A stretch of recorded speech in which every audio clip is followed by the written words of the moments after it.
Greetings and salutations, and welcome to Hacker Slash. If you're joining us again, welcome back. If this is your first time listening, welcome to the party. We are a horror movie review podcast typically dedicated to telling you whether a movie is a hack, a total joke, a waste of time, or a slash, totally killer, pun intended. My name is Chris, and I'm your friendly neighborhood slasher enthusiast. This week I'm joined by the found footage fanatic Nathan. Hello, everybody. Writer, director, and actor Lily Bellucci. Hello, hello, hello. And actor Jake Fogg. Hello, welcome. Happy to be here.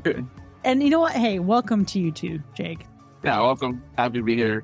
Folks, while we are typically here to review horror movies, this week we have the distinct privilege of getting to talk about an upcoming movie, an exciting project that I know I'm passionate about, Nathan is passionate about. There is this beautiful intersection of two of our favorite subjects, Twilight and horror. Now, these two things have been together in our periphery, but what we are here to discuss today is the project, The Cullen Chronicles, Legacy 1935. Lily, would love to hear just from your perspective what this project is, what this means to you, and what inspired you to get started. Well, thank you so much for having us. I'm so happy to be here. So really, the project is a fan film. It's a feature-length fan film, and it serves as a prequel to the events of the first Twilight movie, a period piece, actually. It takes place in the year 1935, and it tells the story of who we know as Emmett Cullen, but who actually started as Emmett McCarty, and it follows his story as how he went from human to monkey man, vampire. In terms of how it got started, to be very honest, I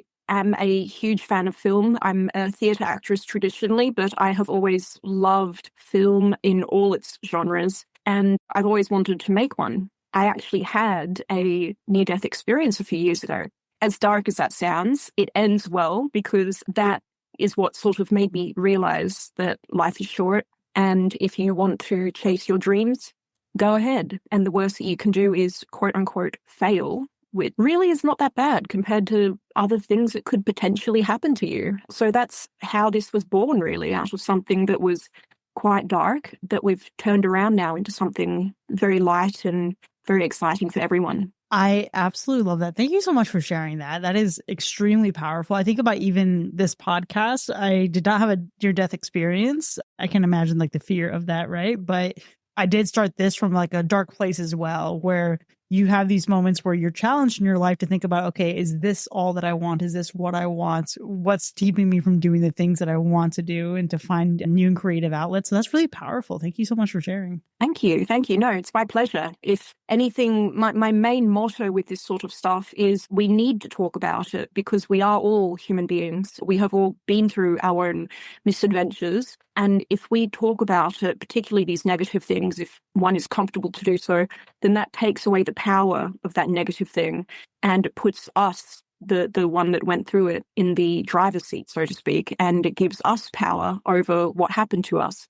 So I always say if one person is helped or finds joy in what I can create that was born out of something so dark, then it's all worth it at the end of the day.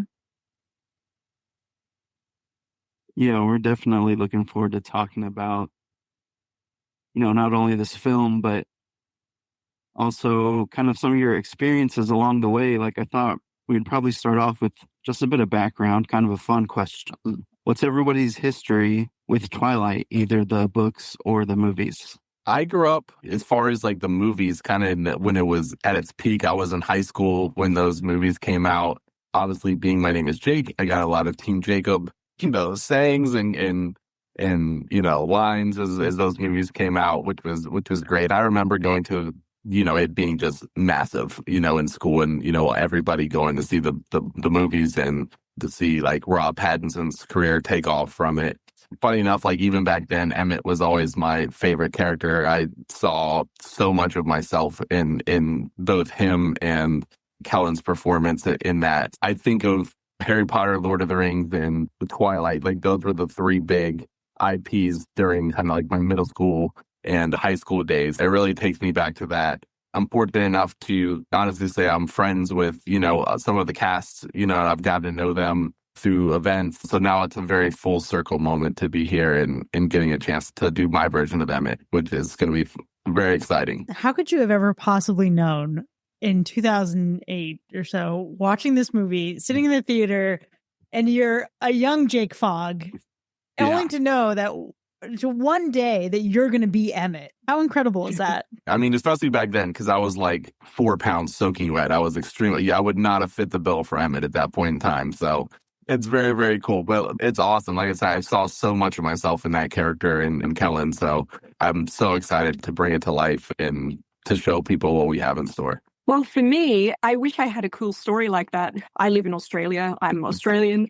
And I was working in the city at the time with a very boring job. And I would be going to work on the train, right? And so we would go through several train stations. And I would see when the first movie and the rest of them would come out, subway walls would be plastered with the Twilight posters. To be very honest, I hated that. I was so frustrated. I'm one of those very odd people that if someone tells me you need to read this or you need to go see this, I'll instantly be turned off, because particularly if it's something that everyone is seeing at that time. I don't really know why. This is the wrong word choice, but like mass hysteria, quote unquote. Mm-hmm. It's sort of like this, for me, it just repels me.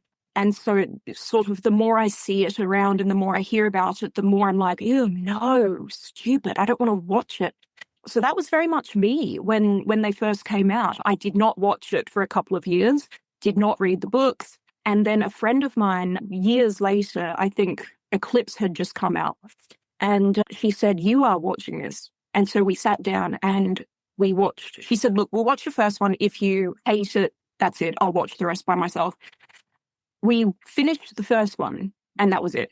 I think I was hooked within the first 10 minutes, to be quite honest. I mean, that cafeteria scene of just seeing all of them arrive and seeing Peter Facinelli pale as walking through those hospital doors, I was hooked. To be honest, it was really something magical. And so we watched the first 3. That was all that was out at the time. And I remember being so frustrated because the way that the third one ends, I was like, what happens? And so I immediately went out and actually, I was going to say I went out and bought the books, but that's not true. I bought them on Kindle. So I just had the electronic ones for so many years. And it wasn't until last year, actually, where they came out with that re-release with the beautiful covers, that's when I bought the physical copy.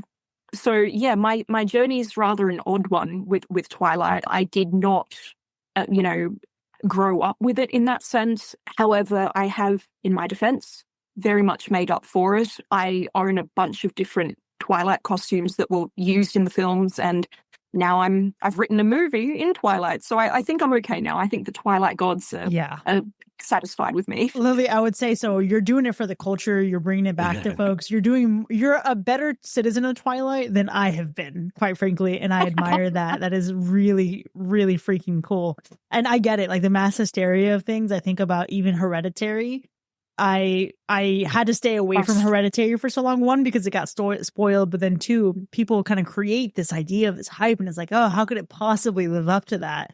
Now, Hereditary, yes. Very different from Twilight. I get it, but I remember loving the books. Like my older sister read the books when I was in high school, and then I started just like reading them back to back, cover to cover. And then when Breaking Dawn released, the last book in the series, I volunteered at Barnes & Noble as like working the release event. And then I got a copy of the book, stayed up until dawn reading it. Absolutely incredible. Twilight has been embedded in me. And then just a love of seeing what Kristen Stewart brought to Bella. I didn't care for Bella when I was reading the books. I was more interested in like Edward's angle, etc., and the Cullens as a whole. But when Kristen Stewart brought Bella to life on screen, I was like, oh, I suddenly get what everybody liked. Yeah, I mean, as a fan, I think when I did get into it, I also was not, I appreciated it certainly, but I was not obsessed with, oh my gosh, Kristen Stewart as Bella, this is everything I ever wanted. I was very much obsessed with the Cullens. And rather like Jake, my favorite character was always Emmett. And I think that was because for me, I think as a woman, a part of it was seeing this really big guy that would protect his wife no matter what and very protective and loyal to his family. So I think as a woman, the idea of feeling safe around a man like that, that's something very special to me on a personal level. It's the attitude that Emmett has, which is so different to poor Edward. Edward, God bless him, is rather melodramatic at times, and Emmett is just happy to be here. He's always seeing things with the glass half full. I love that. It's rather refreshing to be around an energy like that, especially if you yourself are not naturally that way. Not me either, so I get it. She just really likes people waving with butcher knives when they're saying hello to somebody. She was hooked right then. That's actually how Jake and I met. Our first Zoom meeting, he waved a butcher knife at me, and I was like, oh, that's it. That's the one. I get it. Method acting. So, Jake, I'm just curious for you, what do you like about Emmett, and what do you want to bring of yourself into the role? What I like about Emmett, kind of what Lily spoke on, I love his attitude towards life. I love that he's like, especially in the movies, they present him as like kind of he's an athlete, he's a jock, or like a himbo. You'll see that kind of, things said that about him, but he's a very intelligent individual. He's a person who is extremely strong. I think he knows he's the strongest one in the house, and he can walk into any room and he's the baddest dude there, and he knows it. But at the same time, he chooses to be tender and gentle. In the movies, he's extremely accepting of Bella, long before she becomes a vampire. He's wrapping her up in big bear hugs, and he wants to have fun, and he sees the jar half full in life and in every situation. And there's so much that that I resonate with that, and just try to approach life in that way. I'm very much the same person. I think Lily or anybody who's spending time around me will probably vouch that I'm a big teddy bear, and I just love to surround people with kindness and humor. But at the same time, like, I am an extremely protective person, and if you're one of my people, like, I have your back, like, always. And there's a moment in Breaking Dawn, and Lily knows what moment I'm probably going to talk about, where Bella and Jacob and Renesmee are walking towards the Volturi, and she just kind of stops and looks back at Emmett, and with, like, out a word, he's like, okay, and he just steps out, and he just starts walking towards, like, I have everyone's back, and, like, nobody's gonna mess with us. And that was my favorite moment of the whole saga. Like, I clicked, I was like, I get it, I would be the exact same way. So that's part of what I love about Emmett. As far as what I want to bring to the table with the character, I think, obviously, because this is his origin story, and we're seeing him not only as in the early days of him being a vampire, but also, as a human as well. You're getting to see also his vices and probably the stuff he's not proud of. It's a very human guy who, is going through the ringer, and how does he deal with that in this huge 180 swing in his life, but yet still hold on to that, glass half full personality, and how does he become the person we see in the movies? And I'm really excited to show that on screen. I think people are going to kick out of seeing Emmett and Rosalie and their love story and all of that as well. So I'm really excited for people to see that. Hopefully people don't enjoy watching me get mauled by a bear too much, but... Well, this is your Leonardo DiCaprio moment. This is like your Revenant moment. I'll let Lily tell that story. How many people told her, and myself and Cullen, and we're like, you need to watch The Revenant. She wouldn't watch it for the longest time, and then she did, and a light bulb went off. But no, I think it really, for me, it's watching his journey is to accept this new reality. And also, what does it mean to have, like, all that strength and have to learn control and let go of the past and move on into a future. So that's really the main thing I'm ready for people to see what we're doing in that regard. I'm also just thinking about this because there's the strength of Emmett physically. There's the romantic strength of Emmett and how much he gives into surrendering to Rosalie and just this loyalty that he has to his family. And it obviously begs the question, like, this is a horror take on Twilight. So I know Nathan has some questions to lead us that way, but my mind is already racing with anticipation.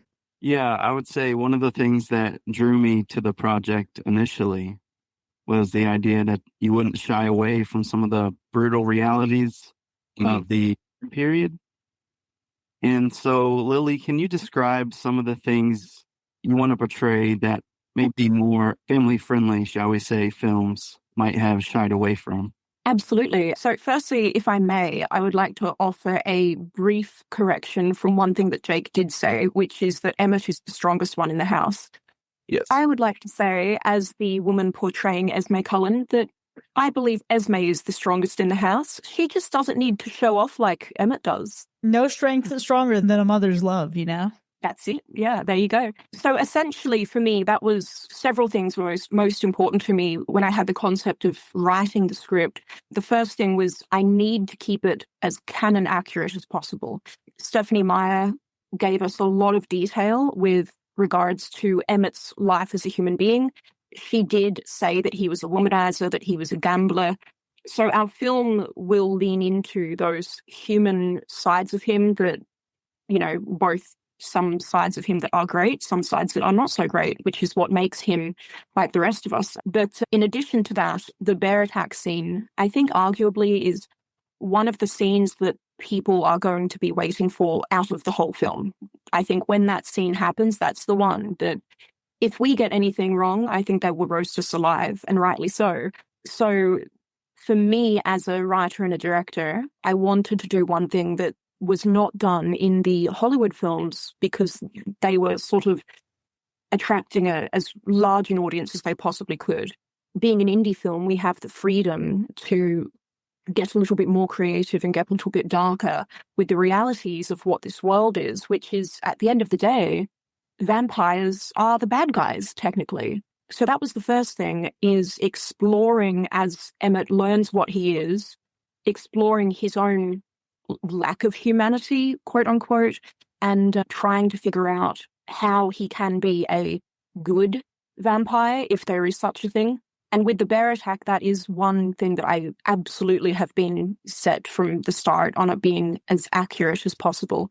And of course, as a horror fan myself, I also very much, it sounds a bit creepy to say this out loud, but I very much wanted to see some gore, because a bear attack is definitely not a good way to go, I have learned. And in terms of the Leo DiCaprio moment, yes, I will say how that happened. So Jake, once he read the script, he came to me and said, "It's so good.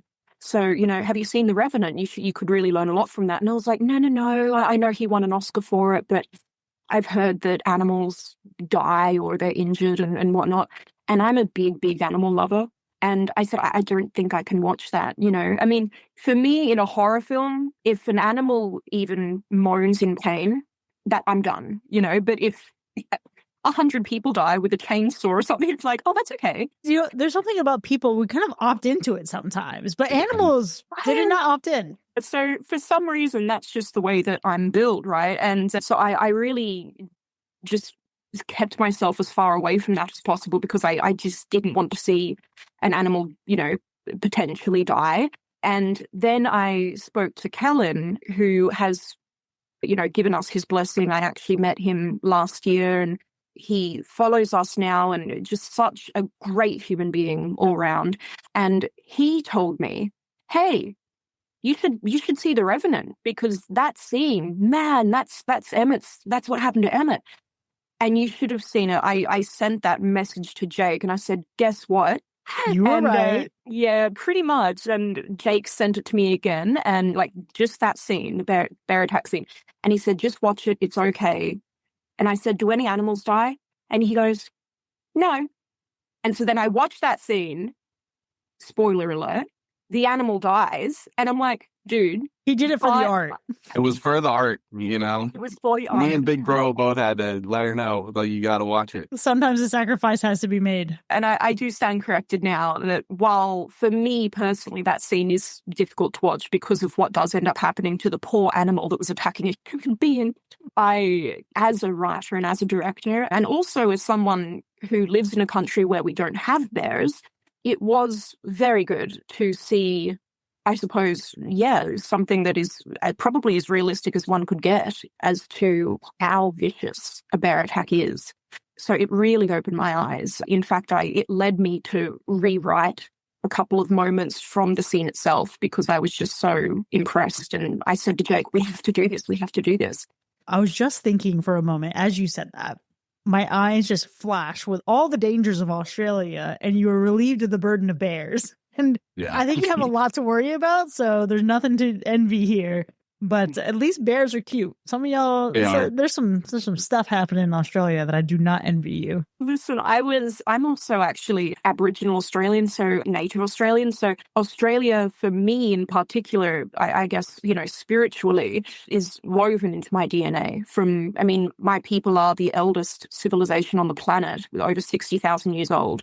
And it's a heritage that I am extremely proud of. And there's something about growing up in Australia surrounded by things like that. This sounds insane, but it's not a bother, because you're used to it. We know not to go out walking in the bush unless you're wearing, heavy boots or, whatever those called, like steel-capped boots, because if a snake bites you, that's it. I grew up with seeing snakes in my yard and spiders under the bed, and it doesn't really bother me at all. Steve Irwin, God rest his soul, was my hero, so I suppose not normal. When it comes to having a healthy fear of animals, I'm very much not that individual at all. Well, no, it's wonderful. It's great. One, you're built different, so I respect it. Great. Second, imagine there's already the sense of putting to film a bear attack, a man being mauled by a bear on the brink of death, and then let that be crafted and the vision of that be materialized by someone who does not have that fear of animals. I think it's going to give us something different and exciting, so I'm ready for it. Thank you so much. I never thought of it like that, but now, completely agree. Yeah, I love that. You both mentioned that you've talked to Cullen. Jake, could you maybe share some of what your experiences have been like when you first met him, and any advice he might have given you? Yeah, like I met that. What I'm most notably known for is doing Superman for DC and Warner Brothers for a lot of their promotional stuff. And so I do a lot of Comic-Cons around the country and guest there. Several of them, the Twilight crew, are typically there. It's usually like Cullen and Jackson and Peter, and Ashley is at a lot of them, but Peter and Cullen in particular. So been lucky enough to meet them, and they're all, as Lily said, wonderful people. But the first time I met him, I was in Superman, and we have, I think, we're very similar personalities. There's a lot of Emmett in both me and Cullen. If you meet Cullen, you'll be like, oh, this dude is literally Emmett, and it's just him. But the first time I talked to him, he was like, dude, I've never seen anyone cosplay Emmett. We're the same size, same height. He was like, cosplay Emmett, the next time you're here. So I did, a year later. I can't remember if it was him or his wife saw it, and he immediately was just went crazy for it. And we were guesting at another event together. I dressed as in the baseball outfit. And for whatever reason, I put the hat on backwards and, shave up and put it on. I will say we look very similar. And then we met. And that he was just so excited, and we took a bunch of pictures together. And Peter actually came over, and he was like, "Oh my God, can I take a picture of you guys?" So it was weird seeing the other cast take pictures of us next to each other and all of that. But he recently found out that I'm going to be playing Emmett, and I guess it's kind of weird because that's kind of how Lily found me. Actually, was through that experience. It's this weird, the stars just kind of aligned in this weird Twilight Emmett moment. I just kind of cosplayed him for fun.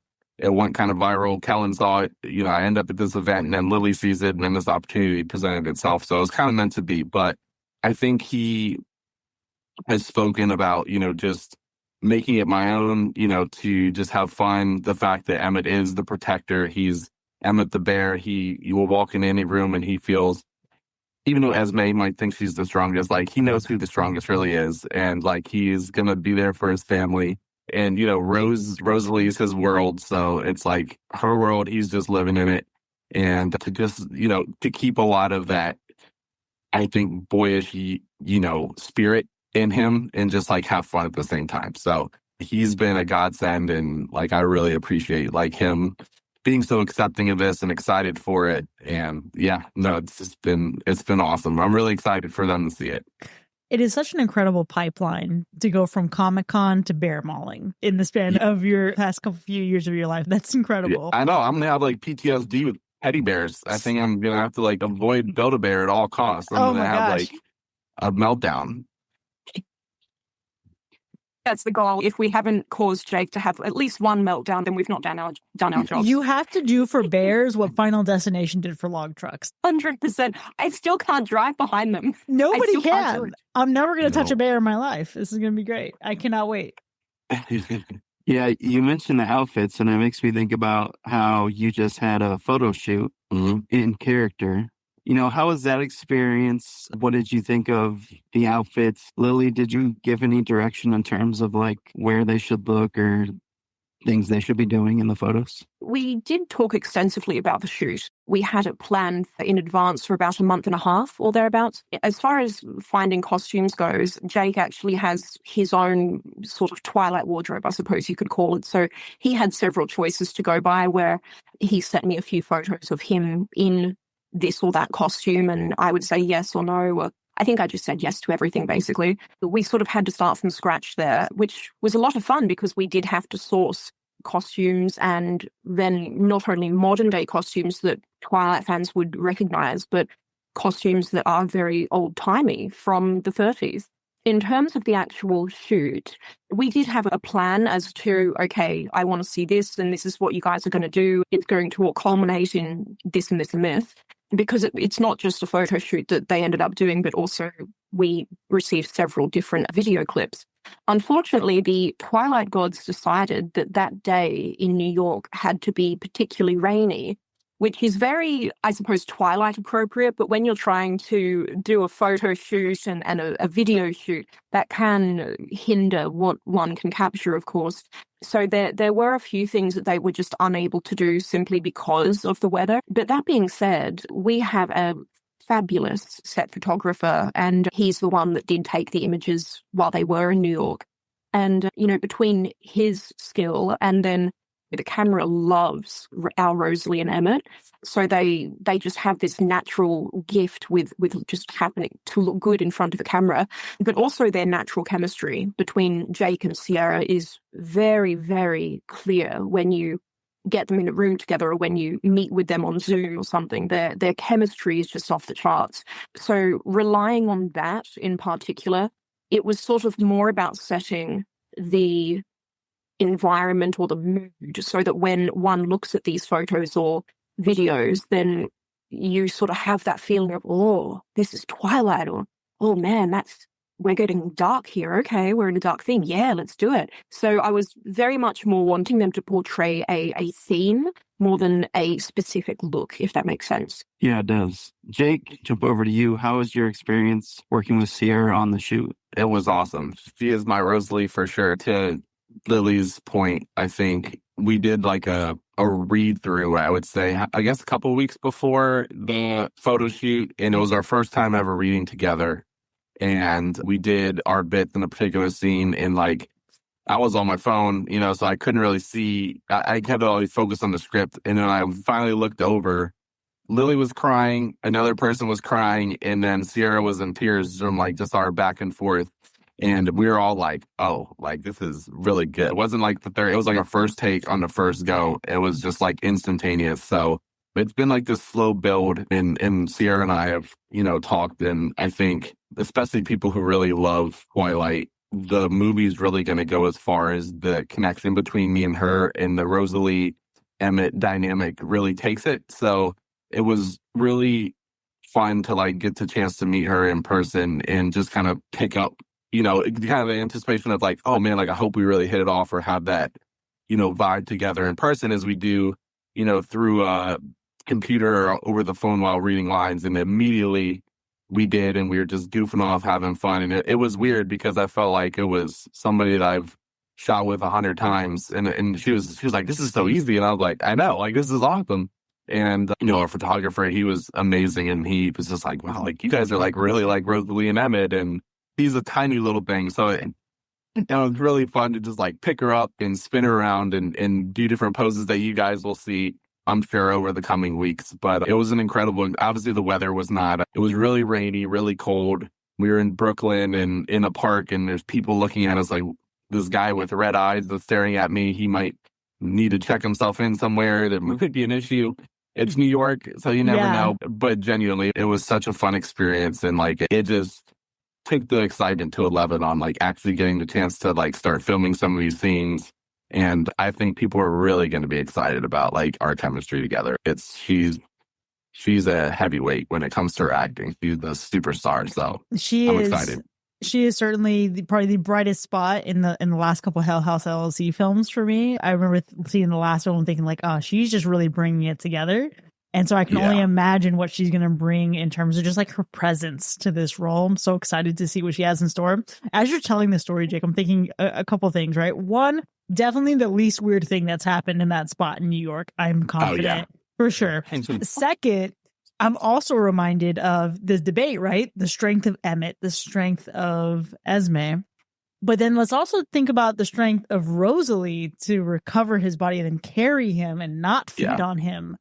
Is that something that you plan on exploring in the film, I would expect? I think so. I think another thing, too, to touch on is strong, and I know Lily's talks about this a lot, is it's not just Emmett who's like physically, but this is a newborn Emmett, which is like, think of like a newborn on steroids. Like, get the biggest, strongest guy, and now he's a newborn vampire, and like he has a insatiable, like just lurk to for blood and to have this control, and he knows he's the strongest one, and you're gonna see bits of like it takes a clan to keep him contained, and there's gonna be, you're gonna see the teddy bear Emmett, but you're gonna see some real dark bits as well of like what levels of strength that he has and what that means for society when somebody with that level of strength also is an apex predator now. And we're going to explore that, which is going to be really fun.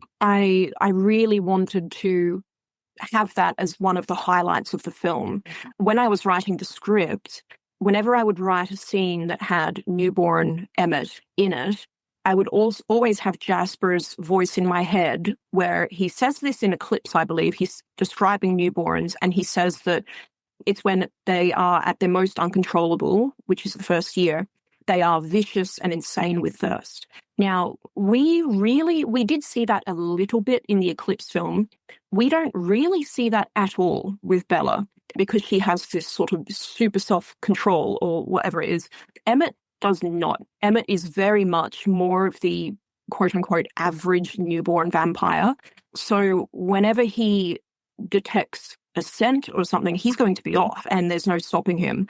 So showing that is something that, as a Twilight fan myself, I am particularly excited about seeing, because we've really never seen just how bad it can get before. We've heard it a lot, but we've never actually seen it.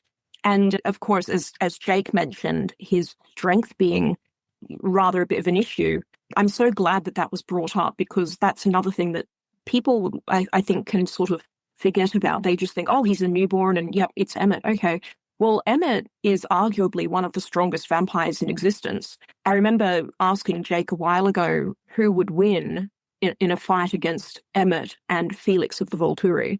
I think they'd be rather evenly matched. But that is absolutely something we are going to show in the film, is he does have super strength, but because he was so strong as a human being, that has just amplified, so that as a newborn now, he was already going to be stronger than the Cullens, who are not newborns, but now you add in that supernatural strength that he's been blessed with or cursed with. It really creates a whole other problem for them. And the thing that we got to remember here as well is that this is 1935. Alice and Jasper aren't part of the family yet. They don't show up until 1950. So these are the Cullens. We have Carlisle, Esme, who is no fighter, God bless her, and Edward. And that's it. Oh, and Rosalie, I guess. But she never really saw herself as part of the family, right? But that's it. They're not these incredible fighters. Like they can fight, of course, but they're no match against Emmett. And without Jasper, who can control another vampire's emotions and could arguably control a newborn Emmett because of his skill in the past, and Alice, who has the ability to see the future, so she could stop any potential Emmett attacking a human being and killing them. The Cullens don't have any of that. So they just have each other. So it's a very, very difficult time. But in typical Cullen fashion, they are determined not to just abandon this vampire or to tell him, look, you're on your own, off you go, not only because of their fear of the Volturi, and a newborn would be quite destructive and therefore attract Volturi, but mainly because of the connection that the rest of the family see between Rosalie and Emmett, even as he's just a newborn and they don't really know each other.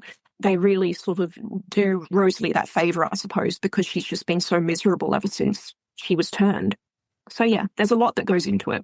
Oh, that sounds so incredibly layered and beautiful. And Yes. I don't even want to make such a shallow reduction, right? But I'm also just considering, Jake, as you're talking about your past in cosplaying and the Comic-Cons, the strength of newborn Emmett versus the strength of Kal-El. I mean, there's obviously Superman is Superman, but also I feel like Emmett would give him a run for his money. Oh man, you're like tugging at both heartstrings right now. I know. I can't make you choose. And I would never, I'm not going to, you have a record to protect. I'm not going to make you debate. But I just think it's something that's worth considering, right? Like, that's enormous strength. And how fortunate. I mean, you have to be proud to represent that strength in two different characters. It's not something I take lightly. And it's also, I think, fun as an actor to show really strong characters that are very vulnerable and have problems, and these extremely OP'd kind of individuals that are also honestly like pretty fragile, emotionally, because having all that strength can also lead to a lot of loneliness and just kind of always feeling like you're walking on eggshells. So it's very fun as an actor to kind of explore that. Yeah, lonely at the top as an apex predator, I bet. Yeah, but delicious, Hearing, honestly, all four of us talking about it is just making me more and more excited to see what's coming up. And we should talk about the Indiegogo, which, as we record this podcast, you're about to launch a campaign to help with funding. Can you talk a bit about things like your goals, your hopes for the campaign, and maybe some of the fun rewards available at different tiers of support? Yeah, absolutely. So at the moment, at the time of recording, I am still working on it. So there may be, a few minor changes when it is launched. But yeah, at the moment, it's simply because this is a fan film. So due to copyright, we cannot personally, make profit out of this, and we can't seek film investors in the traditional sense. And so a great majority of our funds would need to come from fans who believe in our project and are willing to support us to see it ultimately filmed and celebrated.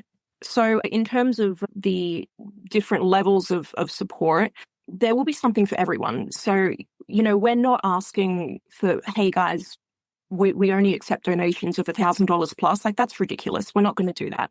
We want to open this up to everyone. So I think the lowest tier that I'm going to be setting is just $1. And you know what? It's funny because it sounds so small and almost silly, the idea of, well, I donated $1, so look at me. I'm so proud of myself. But really, everything adds up. Every little piece that we get genuinely does help us. So, it starts at $1, and I think that we will be going up to 1,000 potentially. In terms of the rewards that one can get, that again varies depending on what you do end up donating. We have things from a thank you video from one of our cast. We have signed props that one can get. We even have, visits to set and the executive producer title on IMDb and in our film credits. So there's a lot of different benefits that one can get from supporting something like this. But the main thing really is that indie filmmaking is really starting to take off now more than ever, I find. So I think at the end of the day, the biggest reward, it's going to sound a little cheesy, but I think one of the biggest rewards that one could get from this is simply supporting an indie project, because indie films really are taking off. I know you guys being fans of horror, we have all seen our fair share of indie horror flicks. Some of them have arguably been the greatest scares and the greatest horror films of all time. So yeah, that's sort of my thinking around it.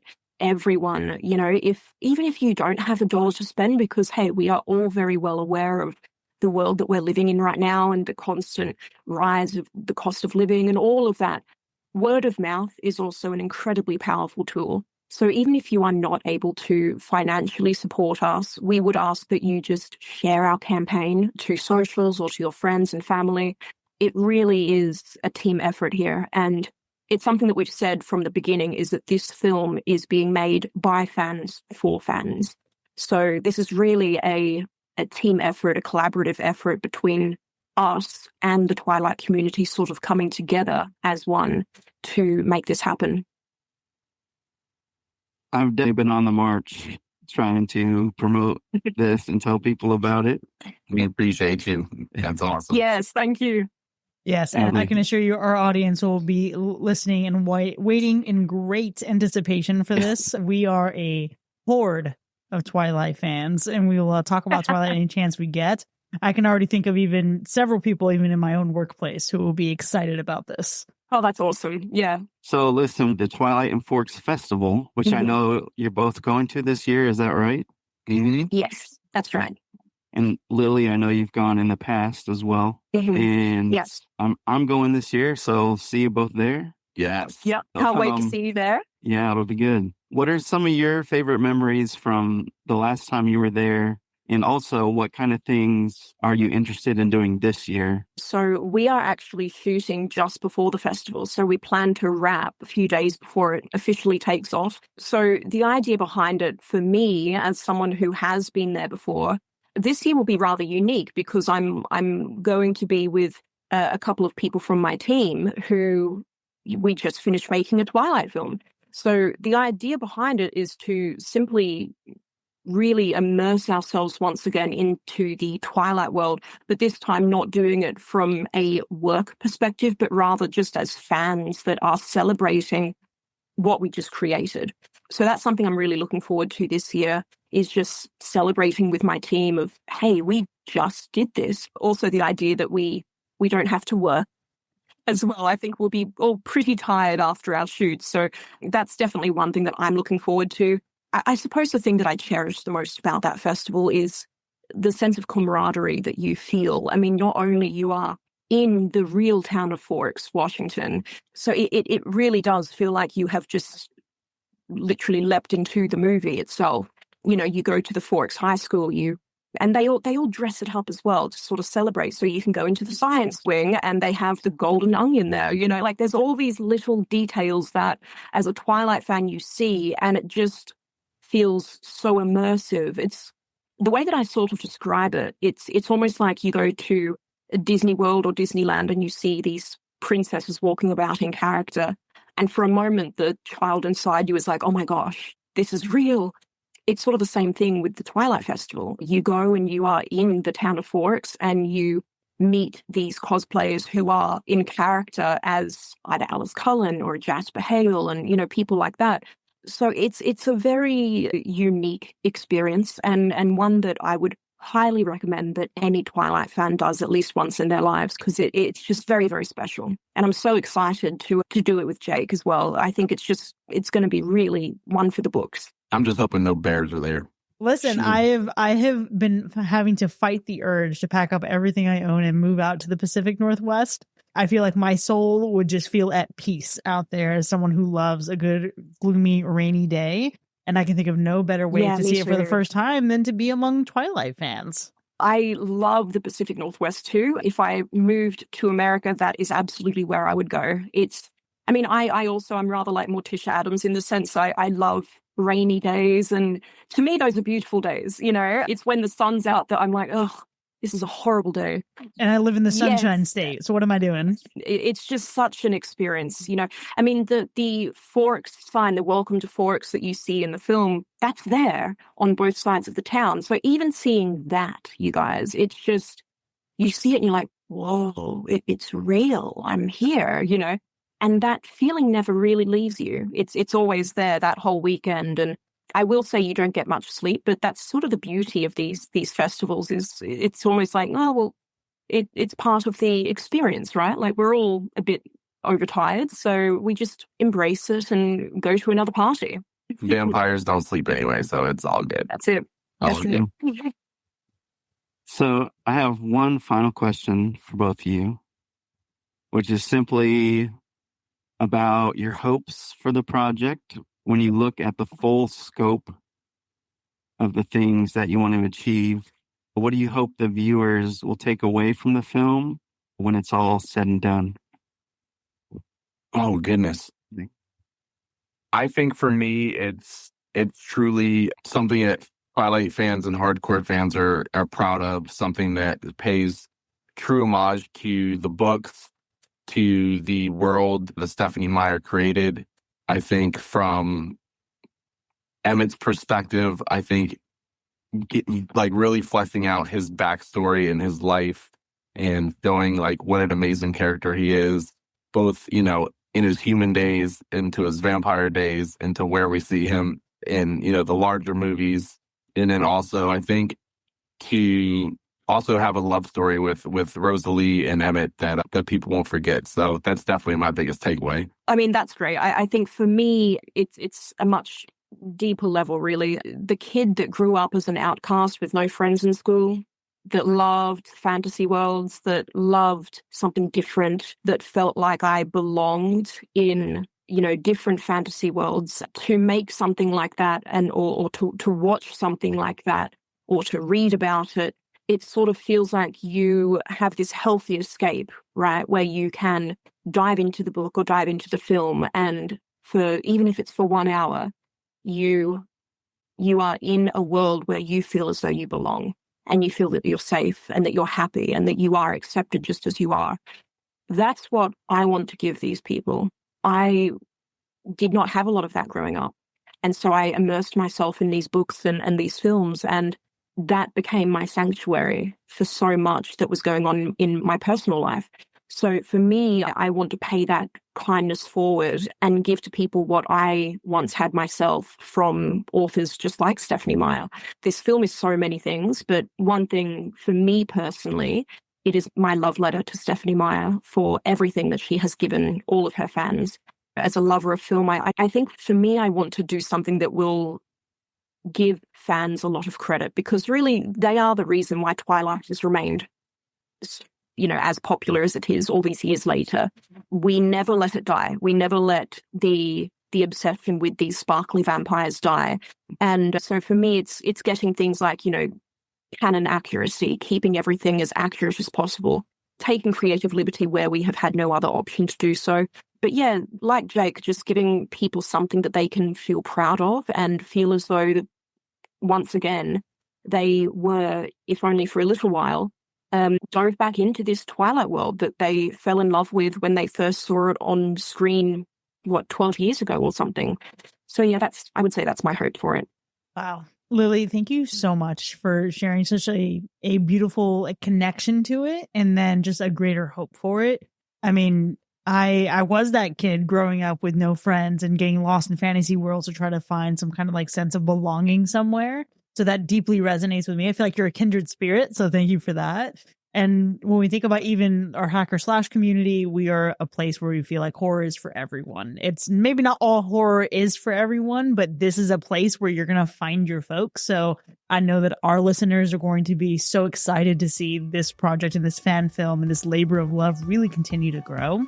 Where can they look to learn more and follow your journey? So we have a YouTube. That is where our film will be released. So it's just the House of Luce, which is HAUSLUCE. We also have an Instagram, of course, where you can see all of our promotional photos. We'll be posting more reels as time goes on, and we'll be posting all of our teasers there as well, and our movie trailers. So that is House of Luce on Instagram. We also have IMDb. So that's just the title of the film, The Cullen Chronicles Legacy 1935. And you can find us there. And yeah, if you find us on Instagram, give us a follow and say hello. We love meeting new people. And yeah, we would love to meet even more people that are fans of horror and Twilight. Why not? Yeah, you can follow me at Foggy Night 14. That is FOGGYKNIGHT 14. And I'm sure you'll see me on all the House of Luce reels and pictures, and just hit that like and comment all you want. We're ready for it. Thank you both so much for the the labor of love that you're pouring into your work and for the privilege of your time. And to our listeners, we'll keep you posted along the way.